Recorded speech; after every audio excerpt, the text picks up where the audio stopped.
शेतकऱ्यांचे योद्धे मनोज जरांगे पाटील हे 5 सप्टेंबर पासून घोंगड्या बैठकीचं आंदोलन करणार असून शेतकऱ्यांच्या कर्जमुक्तीसाठी आंदोलन करण्यात येणार आहे।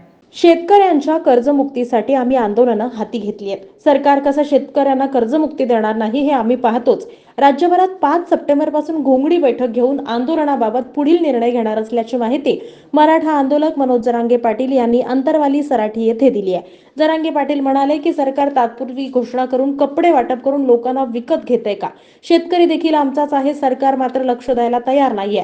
आम्ही या प्रश्नात लक्ष घालणार असून सरकारला या प्रश्नावर आम्ही नीट करणार आहे। 5 सप्टेंबर पासून गेवराई मतदारसंघातून घोंगडी बैठकीला सुरुवात केली जाणार असून आमची भूमिका लोकांसमोर आम्ही मांडणार आहोत।